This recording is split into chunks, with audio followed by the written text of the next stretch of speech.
కీర్తన 68, 5వ వచనం.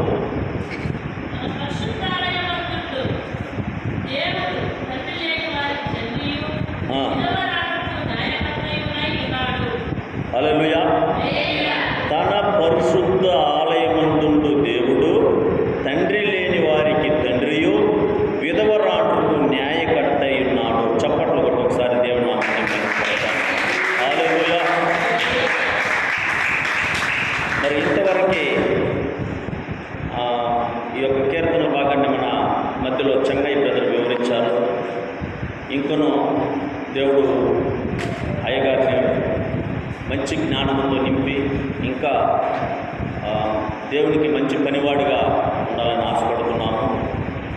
తర్వాత ఆరాధన మన మధ్యలో ఉన్నటువంటి సంఘ పెద్ద అయినటువంటి విక్టర్ బాబయ్య గారు ఆరాధన చక్కగా నడిపించారు. వారి కుటుంబాన్ని కూడా దేవుడు ఆశీర్వదించాలి. హల్లెలూయా, హల్లెలూయా. మరియు ఎన్నో పనుల నుండి కూడా మరి దేవుని యొక్క మందిరానికి ఇచ్చేసినటువంటి మిమ్మల్ని, మీ కుటుంబాన్ని దేవుడు ఆశీర్వదించుగాక. ఆమేన్. ఈరోజు వాక్య భాగము 5వ వచనంలో సెలవిచ్చినట్లు మరొకసారి చదువుకుందాం. తన పరిశుద్ధ ఆలయమందుండు దేవుడు తండ్రి లేని వారికి తండ్రియు విధవరాండ్రులకు న్యాయకర్త అయి ఉన్నాడు. ఈరోజు నేను విధవరాండ్రు గురించి మాట్లాడాలని ఆశపడుతున్నాను. వాక్యమేమో మనకు స్పష్టంగా సెలవుపడుతూ ఉంది. విధవరాండ్రుని ఏం చేయమంటున్నాడు దేవుడు? ఆ న్యాయకర్త అయి ఉన్నాడు. దేవుని యొక్క వాక్యం సెలవించింది విధవరాండ్రుని సన్మానించాలని వాక్యము సెలవించింది మనకి. హల్లెలూయా.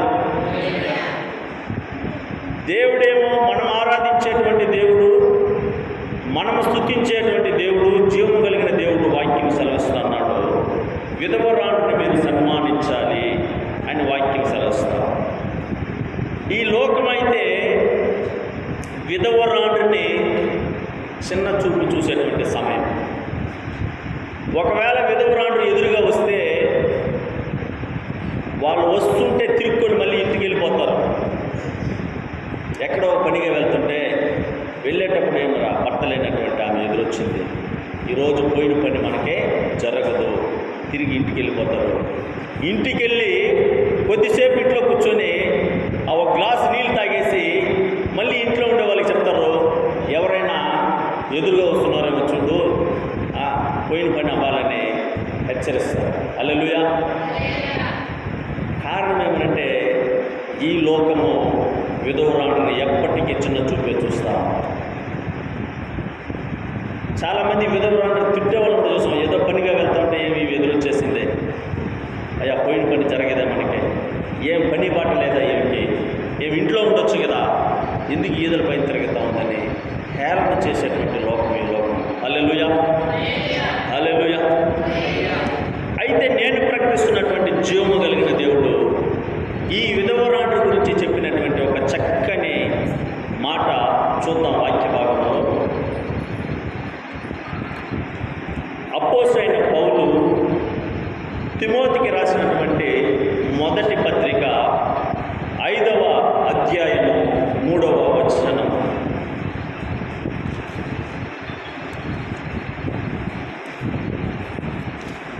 ఐదవ అధ్యాయము 3వ వచనం, 192వ పేజీ నెంబర్. నిజముగా అనాథులైన విధవరాండ్రును సన్మానింపు. చప్పటి కొట్టి దేవుడు నామమున మహిమపరుస్తాం. హల్లెలూయా, హల్లెలూయా. నిజముగా అనాథులైన విధవరాండ్రుని సన్మానింపు. వాక్యము ఇలా రాయబడి ఉన్నది. మనం ఏం చేయాలంటే విధవరాండ్రుని సన్మానించేవారుగా ఉండాలి, విధవరాండ్రుని గౌరవించేవారుగా ఉండాలి. ఈ లోకమైతే మనం దూషిస్తుందేమో కానీ క్రైస్తవులైనటువంటి మనము వారిని సన్మానించేవారుగా ఉండాలి. ఇదే దేవుని యొక్క సేవ,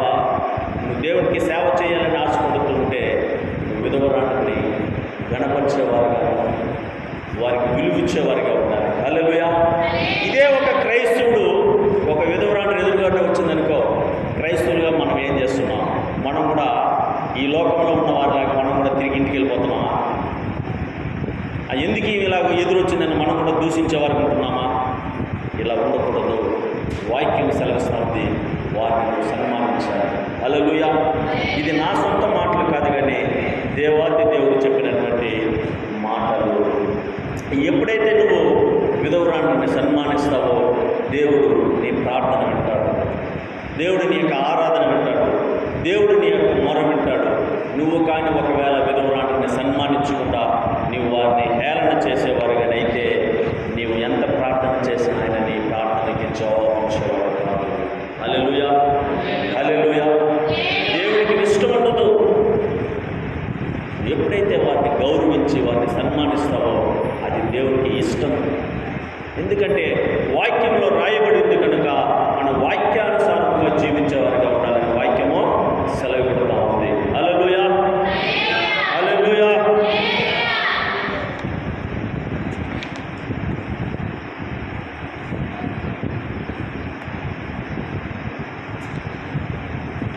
ద్వితీయోపదేశ కాండము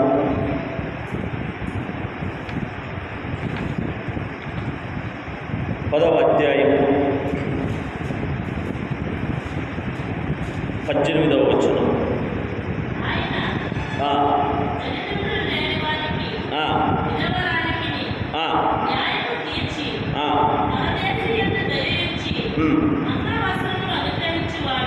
హల్లెలూయా. విధవరాండ్రికి ఏం చేస్తాడంటే దేవుడు న్యాయం తీర్చే దేవుడు అంటున్నాడు. ఈ లోకంలో నువ్వు న్యాయం తెచ్చుకోవచ్చు, నేను న్యాయం తెచ్చుకోవచ్చు, కానీ నిన్ను నన్ను సృష్టించినటువంటి సృష్టికర్త మాత్రము విధవరాండ్రు పక్షాన ఆయన న్యాయం తీర్చే దేవుడు ఏంటన్నాడు. హల్లెలూయా, హల్లెలూయా. కొన్ని సందర్భాల్లో నేను చూసినటువంటి కొన్ని సంఘటనలు మీకు తెలియజేయాలని ఆశపడుతున్నాను. పాస్టర్తో బండి ఎక్కి ఎక్కడైనా బయలుదేరాం అనుకో, పోయేటప్పుడు ఎవరో ఒకరు ఎదురొచ్చేస్తారు పట్టలేనటువంటి వారు. పాస్టర్ ఏం చూస్తే టక్కన మొహం తప్పించుకొని అట్టో ఇట్టో సైడ్కి వెళ్ళి నిలబడుకున్నప్పుడు పాస్టర్ అదే పనిగా అమ్మా ఎదురురా, హల్లెలూయా, ఎదురురమ్మా, ఎందుకంటే వెళ్తా ఉంటావు. ఆమె ఎదురొచ్చిన తర్వాత వెళ్తాడు పాస్టర్. ఎందుకంటే నేను ఎందుకు చెప్తున్నానంటే మనమందరం నేర్చుకోవాలి కాబట్టి చెప్తాను. నువ్వు ఎదురురా, ఎందుకు సైడ్కి వెళ్ళిపోతున్నావు, అవంతా ఏం లేదు రామ్మ అని చెప్పి ఆమె ఎదురుగా వచ్చేటప్పుడు బైక్ స్టార్ట్ చేసుకుని వెళ్తారు. ఆమెకి ఎంత ఆనందమో, హల్లెలూయా. ఆమె ఎంత ఆనందపడి ఉంటుందో ఒకసారి ఆలోచన చేయాలి. హృదయంలో ఎంత సంబరపడిపోయి ఉంటుందో. ఎందుకంటే ప్రతి ఒక్కరిని ప్రేమించడానికి యేసుక్రీస్తు లోకానికి వచ్చాడు. ఆయన ప్రేమించడం మనకు నేర్పించాడు. తిరిగి ఆయన సిలువకు అప్పగింపబడి మరి ప్రాణం వదిలి సమాధి చేయబడిన తర్వాత 3వ రోజు పునరుద్ధారుడుగా లేచి పరలోక రాజ్యానికి వెళ్ళిపోయినటువంటి దేవుడు. హల్లెలూయా. నేర్పించి వెళ్ళిపోయినటువంటి దేవుడు మన దేవుడు. కాబట్టి మనము కూడా ఆ విధంగానే ఉండాలని దేవుడు ఆశపడుతూ ఉన్నాడు.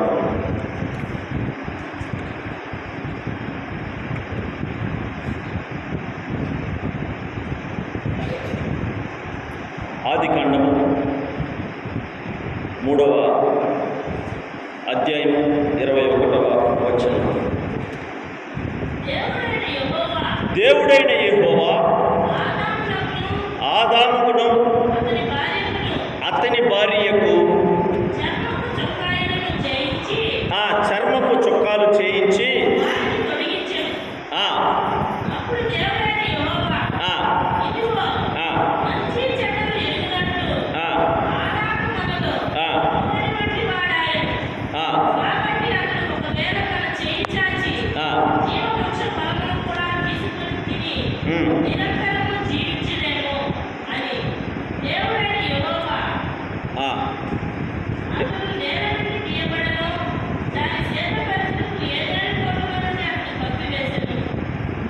హల్లెలూయా.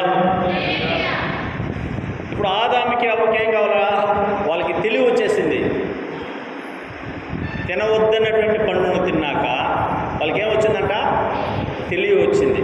తెలివి వచ్చినప్పుడు వాళ్ళు గుర్తించినటువంటి ఒక అంశం ఏంటంటే మనం దిగంబరులుగా ఉంటామని గుర్తించారు. దిగంబరులుగా ఉన్నప్పుడు వాళ్ళు పోయి దాముకున్నారు దేవుని యొక్క స్వరాన్ని విని. దేవుడికి ఆశ్చర్యం కలిగింది. ఎప్పుడు ఇలా చేయలేదు, ఎందుకు మీరు దాముకుంటూ ఉన్నారంటే మేము దిగంబరులుగా ఉన్నాము అని దేవుడికి సమాధానం వచ్చినప్పుడు, మీరు దిగంబరులుగా ఉన్నామని తెలియజేసిన వాడు ఎవడు అని అడుగుతాడు దేవుడు. హల్లెలూయా. నువ్వు మరి తినొద్దన్నటువంటి పండును మేము తినేసాము అని చెప్తారు. అయితే తన బిడ్డలు దిగంబరులుగా ఉండాలని దేవుడు విరిగి వారికి ఏం చేశాడంటే మొట్టమొదటగా వారికి బట్టలు ఇవ్వడానికి దేవుడు ఇష్టపడ్డాడు. హల్లెలూయా, హల్లెలూయా. దేంతో ఇచ్చాడంట వారికి? చర్మపు చొక్కాలను వారికి దేవుడు తొడిగించాడు. హల్లెలూయా. ఎందుకు చెప్తున్నామంటే, మనం ఎప్పుడైతే కొన్ని సందర్భాల్లో ఏది లేదనుకుంటామో, ఏది జరగదనుకుంటామో, అప్పుడు సమస్తాన్ని జరిపించడానికి దేవుడు మన ముందుకు వస్తాడు. హల్లెలూయా, హల్లెలూయా. అయితే ద్వితీయోపదేశ కాండము 27వ అధ్యాయము 19వ వచనంలో సెలవుపడుతూ ఉంది.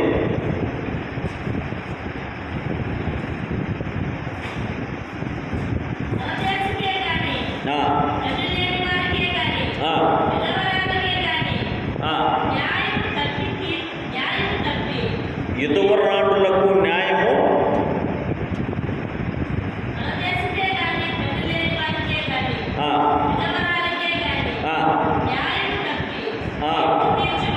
తీర్పు తీర్చువాడు.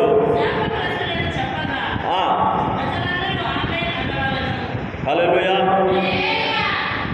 న్యాయం ఏ విధంగా తెచ్చాలంట? విధవరాండ్రికి కరెక్ట్గా తెచ్చాలి, వాళ్ళకి సపోర్ట్గా ఉండాలి. ఒకవేళ నువ్వు కానీ వాళ్ళకి కానీ న్యాయం కరెక్ట్గా చేయలేదు అంటే, అన్యాయకుడు కానీ తీర్పు తీరిస్తే వాక్యం సెలవిస్తూ ఉంది, నీవు శాపగ్రస్తుడవు. హల్లెలూయా. ద్వితీయోపదేశ కాండంలో రాయబడింది. మనం ఏమనుకుంటాం? వాళ్ళకి ఎవరు లేదులే అనుకుంటాం. వాళ్ళకి ఏ విధంగా పడితే ఆ విధంగా వాళ్ళ పక్క మనం మాట్లాడితే వాళ్ళకి ఎవరు లేదులే అనుకుంటాం. కానీ నిజముగా అనాథలైనటువంటి విధవరాడు దేవుడే దిక్కుగా ఉంటున్నాడు. హల్లెలూయా. నిజముగా అనాథైనటువంటి విధవరాడుకి ఆయన ఒక న్యాయకర్త అయి ఉన్నాడు. వాళ్ళకి సపోర్ట్గా ఉన్నాడు దేవుడు. వాళ్ళ యొక్క ప్రార్థన తొందరగా దేవుడు ఉంటాడు. వాళ్ళు ఏది ప్రార్థనలో విన్నవిస్తారో దేవుడు వెంటనే వారికి జవాబిస్తాడు. ఎందుకంటే దేవుడే వారికి భర్త అయి ఉన్నాడు. హల్లెలూయా. చెప్పండి, దేవుడు నామమున మహిమపరుస్తాడు. హల్లెలూయా. దేవుని యొక్క సేవ చేయాలి అనుకుంటే నువ్వు నిజముగా వారికి న్యాయం తీర్చేవాడిగా ఉండాలి. అనేక మంది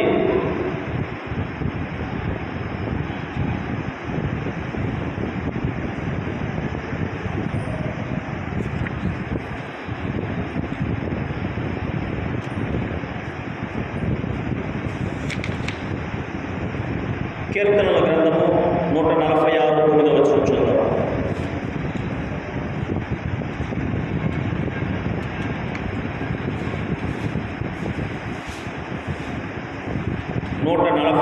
కీర్తన 9వ వచనం.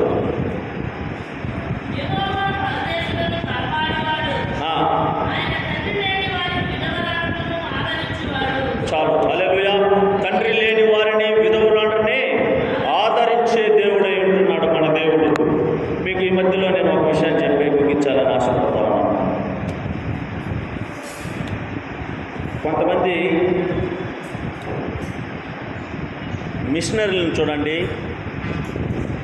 పాస్టర్లను చూడండి, వారి మీద దాడి చేసినా కానీ వాళ్ళు దేవుని యొక్క సువార్తను వదలకుండా దేవుని యొక్క సువార్తను వాళ్ళు చెప్తూనే ఉన్నారు. హల్లెలూయా, హల్లెలూయా. మణిపూర్ ఏం జరిగింది? మణిపూర్లో అనేక మంది క్రైస్తవుల మీద దాడి జరిగింది. కొంతమందిని చంపేశారన్నారు, కొంతమందిని మరి వాళ్ళ యొక్క ఒంటి మీద బట్టలు లేకుండా వాళ్ళని కొట్టి చంపేశారని మనం పేపర్లో విన్నాం, న్యూసుల్లో చూసాం. వారి కోసం అనేక మంది క్రైస్తవులు పోరాటం చేశారు, క్రైస్తవులను బట్టి. అయితే ప్రియమైన వాళ్ళరా, ఎంత చేసినా, క్రైస్తవులు ఎంత ఇబ్బందులకు గురి చేసినా వాళ్ళు ఏమైనా వెనకడుగు వేస్తున్నారా? వాక్యం ఏడైనా ఆగిపోయిందా? హల్లెలూయా, హల్లెలూయా. ప్రాణాలు పోతున్నా ఇప్పటికీ దేవుని సేవ ఎక్కడ ఆగడం లేదు. ఎంత అవమానించినా సేవ మాత్రము నిలవడం లేదు. హల్లెలూయా, హల్లెలూయా. వీడియోలో చూసాం, ఒక అతను కొంతమందిలో వీధిలో సువార్త ప్రకటిస్తూ వెళ్తూ ఉన్నాడు. ఒకడు బకెట్లు అదే పనిగా పేడ నీళ్ళు కలిపి తెచ్చి మరి వీధి సువార్త చెప్తున్నటువంటి సేవకుడి మీద పేడ నీళ్ళు పోస్తూ ఉన్నాడు. హల్లెలూయా. అది అతనికి అవమానంగా ఉండొచ్చు, కానీ ఒకవేళ అక్కడ చూసిన వాళ్ళంతా నిజంగా బాధపడి ఉండొచ్చు, కానీ దేవాది దేవుడు మాత్రము అతని కోసము పరలోక రాజ్యంలో ఒక సింహాసనాన్ని ఎత్తిపెట్టుంటాడు. హల్లెలూయా, హల్లెలూయా. ఎందుకంటే నా నామము నిమిత్తము మీరు ఎప్పుడైతే హింసలు పొందుతారో మీరు ధన్యులోని వాక్య భాగం సెలవుస్తుంది. హల్లెలూయా, హల్లెలూయా.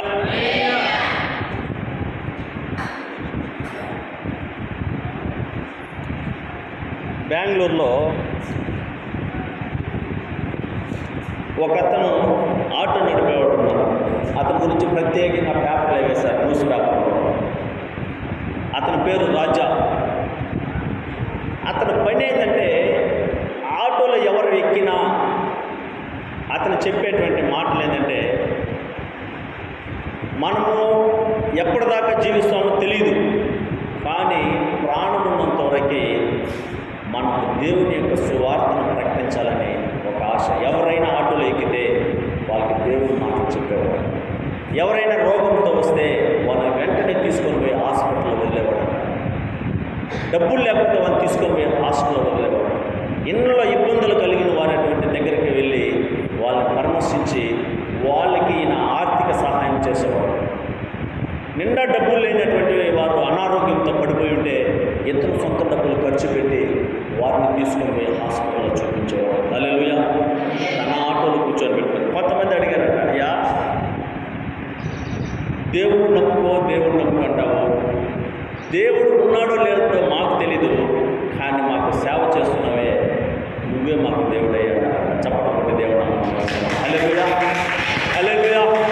అందుకు ఆయన అన్నటువంటి మాట ఆటో నడుపుతున్నటువంటి రాజు అనేటువంటి చెప్పినటువంటి మాట ఏంటంటే, దేవుడు నాకు ఏదైతే నేర్పించాడో, దేవుడు ఏదైతే నాకు చెప్పాడో నేను అదే చేస్తున్నాను. హల్లెలూయా. దేవుడు ఏదైతే మనకు నేర్పించాడో అది మనం చేసేవారు. ఆయన చెప్తున్నాడు, ఆటో నడిపినటువంటి రాజు, అయ్యా నాకు దేవుడు నన్ను ఈ విధంగా ప్రేమించమని చెప్పాడు ప్రజల్ని, నేను అందుకే ఆ విధంగా ఉంటున్నానని చెప్తున్నాను. అందుకే ఆయన కొరకు ప్రత్యేకముగా పేపర్లు వేస్తారు. ఒక పేజీ మొత్తం ఆయన గురించి. సేవ చేయాలి, దేవుని యొక్క సేవ. హల్లెలూయా, హల్లెలూయా.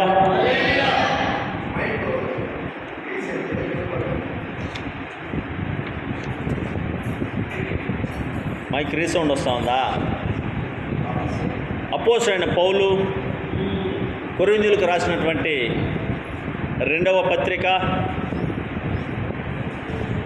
5వ అధ్యాయము 5వ అధ్యాయం 14వ వచనం. రవి క్రీస్తు ప్రేమ, హల్లెలూయా, క్రీస్తు ప్రేమ మమ్మల్ని బలవంతము చేయుచున్నదని వాక్య భాగము తగ్గించు. హల్లెలూయా. క్రీస్తు ప్రేమ మమ్మను బలవంతము చేయుచున్నది. ఎవరు చెప్పారంటే ఈ మాట? అపోస్తలుడైనటువంటి పౌలు చెప్తున్నాడు. క్రీస్తు ప్రేమ మమ్మల్ని బలవంతము చేయుచున్నది.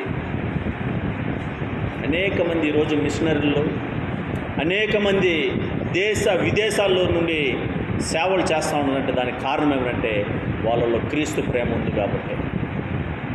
చూడండి, చాలామంది సేవకులు వస్తారు. మన చర్చికి కూడా ఒక సేవకుడు వస్తాడు ఢిల్లీ నుండి. ఆయన చేసే ఒక ముఖ్యమైన అంశం ఏంటంటే, ఎంతమంది అయితే విధవరాండ్రు ఉన్నారో, అయ్యా వాళ్ళ పేర్లంతా ఇవ్వండి, మీ మందిరానికి సంబంధించినటువంటి వారు, వాళ్ళకి నేను ఏదో ఒక సహాయం చేస్తానంటాడు.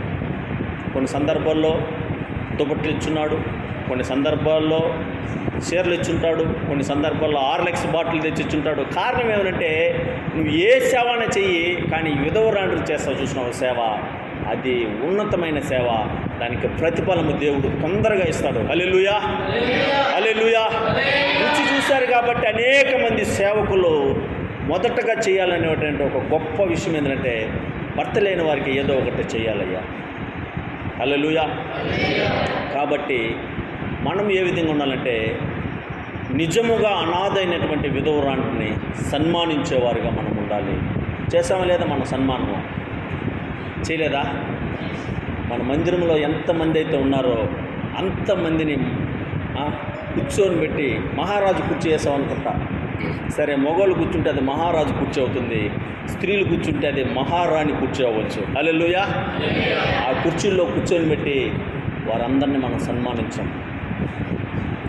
ఇది మనుషులు ఏ విధంగా మాట్లాడుకుంటారో తెలియదు, కానీ మరి నిన్ను నన్ను సృష్టించినటువంటి సృష్టికర్త అయిన దేవుడు మాత్రము తన యొక్క నివసించేటువంటి స్థలములో నుండి మనం చేసినటువంటి గొప్ప కార్యాన్ని తన గ్రంథమందు రాసి ఉంటాడు. హల్లెలూయా, హల్లెలూయా.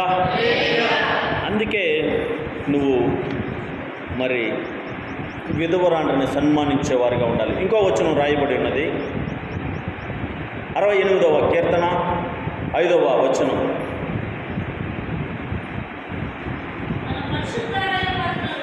తన పరిశుద్ధ ఆలయమందుండు దేవుడు తండ్రి లేని వారికి తండ్రియు విధవరాండ్రుకు న్యాయకర్త ఉన్నాడు. హల్లెలూయా. దేవుడు నిన్ను నన్ను హెచ్చరిస్తూ ఉన్నాడు, ఇట్టి సేవ చేయాలి.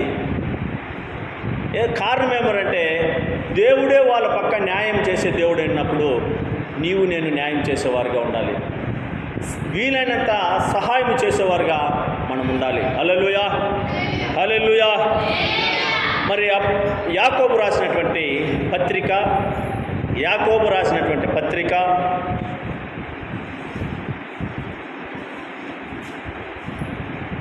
మొదటి అధ్యాయం 27వ వచనం.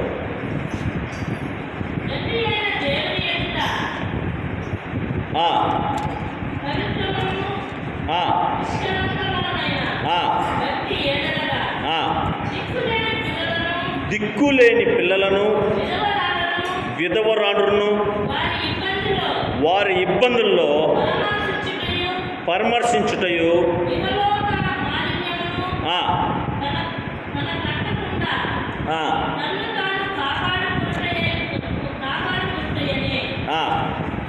హల్లెలూయా. దిక్కులేని పిల్లలను విధవరాండ్రును వారి ఇబ్బందుల్లో పరామర్శించాలంట. వాళ్ళు వెళ్ళి విధవరాండ్రు ఎప్పుడైతే ఇబ్బందుల్లో ఉంటారో, ఎప్పుడైతే వేదనలో ఉంటారో, ఎప్పుడైతే బాధల్లో ఉంటారో, వాక్యము తెలిసినటువంటి నీవు నేను చేయవలసిన పని ఏంటంటే వాళ్ళని పోయి మనము పలకరించాలి, వారితో మాట్లాడాలి. నీ పరిస్థితి ఎలా ఉంది, నువ్వు ఎలా ఉన్నావు తల్లి, ఎందుకు ఏడుస్తున్నావు? ఎవరు లేకపోతే మేము ఉన్నాం కదా, ఎవరు లేకపోతే సంఘం ఉంది కదా. నిజంగా చెప్పాలంటే ఆశ్చర్యకరమైన మాట ఏంటంటే మన మందిరము తరపున అనేక మంది సహాయము చేయడానికి ముందుకు వస్తారు. పాస్టర్ కొన్ని సందర్భాల్లో ఎవరైనా చనిపోయినప్పుడు అక్కడికి వెళ్తామనుకో, మన మందిరానికి సంబంధించినటువంటి వారు మొదటగా ఆయన జేబులో ఉండే డబ్బు బయట తీస్తాడు. బాక్స్ మీరు ఎవరు ఇవ్వద్దని నేను ఎత్తుకొని ఇచ్చేసి వస్తాను. హల్లెలూయా. ఆయన తీసుకొని వెళ్ళిపోతాడు. తీసుకొని పోయి డబ్బు కట్టేసి, ఆయన జేబులో ఉన్న డబ్బు కట్టేసి వచ్చేసామా, జరగవలసినటువంటి ప్రతి కార్యక్రమాన్ని ముందుండి ఆయన నడిపించి వాడు తీసుకొని వెళ్తాడు పాతి పెట్టేదానికి. ఎందుకు చెప్తున్నామంటే దేవుడు ఏదైతే చెప్పాడో, ఈ భూమి మీద నువ్వు ఎప్పుడు మరణిస్తావో తెలీదు, మరి నువ్వు జీవంతో ఉన్న రోజులు నువ్వు ఏ విధంగా జీవించాలో దేవుని ప్రేమలో అది కరెక్ట్గా పాటిస్తాడు. కొంతమంది దగ్గర అయితే నిజంగా డబ్బులు ఉండదు ఆ సమయానికి. ఇప్పుడు ఏంటంటే ఒక భూస్థాపన కార్యక్రమం చేయాలంటే వేలలతో పని, కనీసం 20 నుండి 30 వేల రూపాయలు దాకా ఉంటేనే భూస్థాపన కార్యక్రమాలు జరిగేటువంటి స్థితుల్లో ఈరోజు ఉన్నాయి. అయినా వెనకడుగు వేయకుండా మన సంఘ కాపరి నేను ఇస్తాను, డబ్బులు నేను చూసుకుంటాను. హల్లెలూయా. అందుకే నేను కూడా ధైర్యంగా హెచ్చరిస్తూ ఉంటాను మన సంఘానికి, మీరు ఒకవేళ చచ్చిపోతే నన్ను ఎవరెత్తరో అని మీరు బాధపడాల్సిన అవసరం లేదు. సంఘమే ఉంది మిమ్మల్ని చూడడానికి. హల్లెలూయా. సంఘమే మిమ్మల్ని, మీరు ఏదైనా అయిపోతే సంఘం ముందు నిలబడుతుంది. సంఘములు ఆ విధంగా సంఘ కాపురి అనేక మందిని ఆ మాదిరిగా తయారు చేసి పెట్టున్నారు. వాస్తవంగా చెప్పాలంటే ఒకవేళ మన దగ్గర డబ్బు లేని పరిస్థితి వస్తే మన మందిరంలోనే అనేక మంది ఉన్నారు కొంత తవ్వడానికి కూడా. హల్లెలూయా. దేనికి వెనకడుగు వేయకుండా మొదటగా సొక్కా ఇప్పి పని చేయడానికి ముందుకు వచ్చేది మన సంఘ కాపరి మాత్రం. కొంతమందిని చూడండి, డబ్బు ఇస్తేనే ముందుకు వస్తారు, డబ్బు ఇస్తేనే ఇంత అవుతుంది అంత అవుతుందని వాళ్ళ ఇంట్లో చనిపోయి ఇంట్లో ఏడుస్తూ ఉంటే ఏదో 4 వస్తారు 10 మంది వస్తారు సేవకులు, వాళ్ళకి మనిషికి ఇంత ఇవ్వాలి అంత ఇవ్వాలని చెప్పేటువంటి సంఘ కాపరులు చాలామంది ఉన్నారు. చనిపోయే ఇంట్లో ఏడుస్తూ ఉంటే డబ్బుల మీద పడి ఏడ్చేటువంటి సేవకులు అనేక మంది ఉన్నారు. కానీ మన సేవకుడు అలా కాదు, ₹1 కూడా వాళ్ళకి ఆడ ఆశించవు. ఆయన అప్పు తెస్తాడో లేకపోతే సంఘంలో ఉన్న డబ్బు పెడతాడో తెలియదు, కానీ వాస్తవంగా ఆయన ముందుండి నడిపించడానికి ముందే ఉంటాడు. ఎప్పుడు ఎవరిని పిలవడం అవసరం లేదు, మన సంఘమే ఎత్తి వెళ్తాం. వేరే అతను పిలిస్తే వాడికి మనం డబ్బు ఇవ్వాలి. హల్లెలూయా. హల్లెలూయా.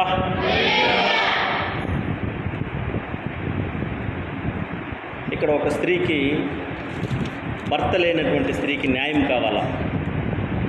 న్యాయం కావాలన్నప్పుడు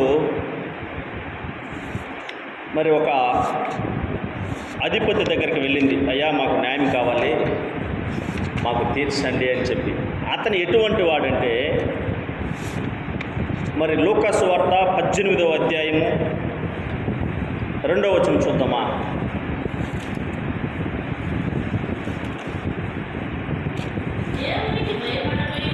దేవునికి భయపడకయు మనుషులను లక్ష్య పెట్టకయు ఉండు ఒక న్యాయాధిపతి ఉన్నాడు. ఉండెను. ఆ పట్టణములో ఒక విధవరాండ్రు ఉండెను. ఆమె అతని యొద్దకు తరచుగా వచ్చి, నా ప్రతివాదికిని నాకును న్యాయము తీర్చమని అడుగుచూ వచ్చును గాని అతడు కొంతకాలము ఒప్పకపోయెను. తరువాత అతడు, నేను దేవునికి భయపడకయు మనుషులను లక్ష్య పెట్టకయు ఉండినను ఈ విధవరాలు నన్ను తొందర పెట్టుచున్నది గనుక ఆమె మాటి మాటికి వచ్చి గోజాడుకుంటున్నట్లు ఆమెకు న్యాయము తీర్దునని తనలో తాను అనుకొనెను. మరియు ఆ ప్రభు ఇట్లనెను, అన్యాయస్తుడైన ఆ న్యాయాధిపతి చెప్పిన మాట వినుడి. దేవుడు తాను ఏర్పరచుకున్న వారు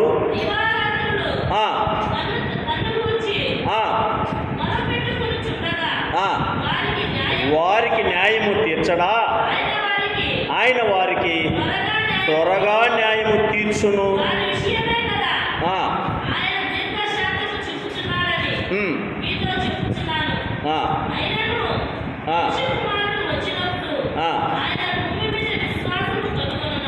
హల్లెలూయా.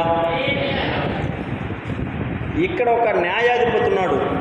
ఈ న్యాయాధిపతి ఎటువంటి వాడంటే దేవునికి భయపడేవాడు కాదు. దేవునికి భయపడితే కదా మనుషుల్ని లక్ష్య పెట్టేవాడు. దేవునికి భయపడడు. ఎవరి పోయి అతని దగ్గర ఏమి విన్నవించుకున్నా అతను వారికి తిరిగి సమాధానం చెప్పేవాడు కాదు. అటువంటి న్యాయాధిపతి అంట ఇతను. అయితే ఒక విధవరాండ్రు ఉంది ఇక్కడ. ఆమెకు ఇంకొకరికి మధ్యలో ఏదో ఒక తగాదా ఉంది. దీనికి న్యాయం కావాలా. న్యాయం కావాలంటే ఎవరు తీర్చాలా? న్యాయాధిపతి తీర్చాలి. ఈమె రోజు వెళ్తా ఉంది న్యాయాధిపతి దగ్గరికి, న్యాయం కావాలి, న్యాయం కావాలని. ఎన్ని రోజులు వెళ్ళిందో రాయబడలేదు.